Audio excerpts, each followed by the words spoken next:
Շնորհակալություն, հարգելի պարոն փոխվարչապետ, հարգելի գործընկերներ, ձեր քննարկման եմ ներկայացնում համապատասխան կառավարության որոշման մեջ փոփոխություններ կատարելու նախագիծը եւ թույլ տվեք բովանդակային ներկայացնել, թե ինչ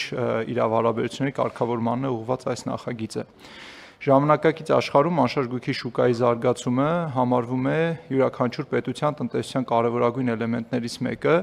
եւ աշխարհի տարբեր կենտրոններ ցուցաբերելով բազմաթիվ ճկունություններ, այդ թվում եւ քաղաքականությունների մշակման եւ համապատասխան գործարքների վավերացման ուղղված ճկուն գործիքակազմերի մշակման եւ ներդրման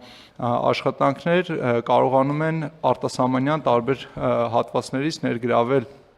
որոշակի ներդրումներ անշարժ գույքի շուկայում եւ որը իհարկե դառնում է արդեն անշարժ գույքի լիկվիդայնությանը վերաբերող կարևորագույն գործընթաց։ Այսինքն չափվում է համապատասխանաբար այն ցուցանիշը, որ անշարժ գույքը հայտնվելով շուկայում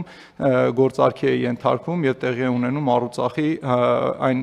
պայմանագրի վավերացումը, որը փոխանցում է սեփականության իրավունքը մեկ սուբյեկտից մեկ այլ սուբյեկտի։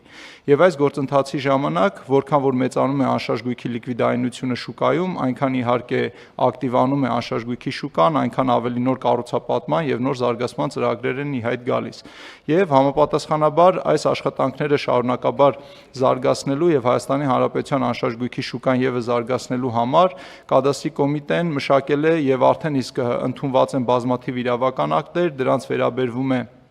ռիելթորական գործունեության մասին օրենքը, որը ընդունվել է եւ 2027 թվականի կեսին կմտնի ուժի մեջ, դրանց վերաբերվում է ինքնաշխատ իրավունքների պետական գրանցման համակարգը, որը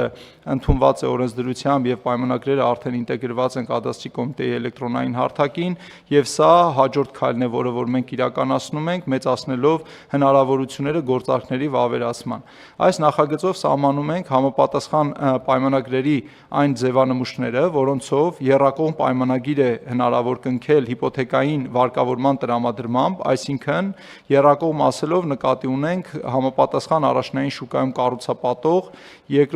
գնորդ եւ հիպոթեկային վարկ տրամադրող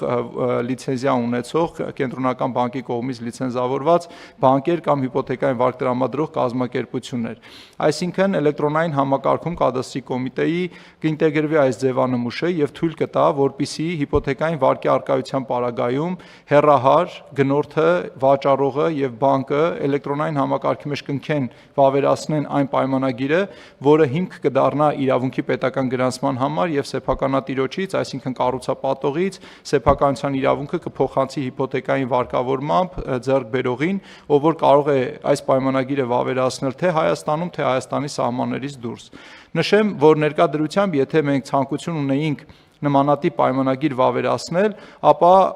քաղաքացին, կամ ոչ քաղաքացին, ովքեր որ ունեն իրավունք համապատասխան անշարժ գույքը ձեռք բերելու, կամ պետք է գտնվեին Հայաստանի Հանրապետությունում եւ ֆիզիկապես այցելեին նոտարին, կամ պետք է տրամադրեին լիազորագիր որևէ քաղաքացու կամ որևէ անձի, ով պետք է այցելել լիազորագիր, կամ եթե արտասահմանից էին ուղարկում այդ լիազորագիրը, ապա պետք է համապատասխան ընթացակարգերով անցներ, հաստատվեր այդ լիազորագիրը, նոր դրանից հետո տեղի ունենար այս գործարքը։ Այս պարագայում հաշվի առնելով, որ բանկը հիպոթեկային վարկը տրամադրելուց ստուգում է արդեն գնորդի բոլոր անհրաժեշտ պարամետրերը, ֆինանսական միջոցները, հիպոթեկային վարկի սպասարկման նրա հնարավորություններն ու կարողությունները, մենք ներ ենք դնում նոր ինստիտուտ, որով առանց նոտարական վավերացման եռակողմ այս պայմանագիրը էլեկտրոնային համակարգում կնքվելուց հետո բանկի կողմից կներկայացվի իրավունքի պետական գրանցման եւ սա հիմք կհանդիսանա, որպեսզի գնորդը չայցելելով նոտար եւ համապատասխան լիազորագրերի այդ ընթացակարգը չապահովելով հնարավորություն ունենա հեռահար ձեռք բերել Հայաստանի Հանրապետությունում նոր կառուցվող շենքից անշարժ գույք կամ արդեն նոր կառուցվող շենքը, երբ որ ավարտական ստացել է շահագործման է, տվյալ շենքից անշարժ գույք։ Բովանդակային առումով նախագիծը սրա վերաբերյալ է։ Շնորհակալություն։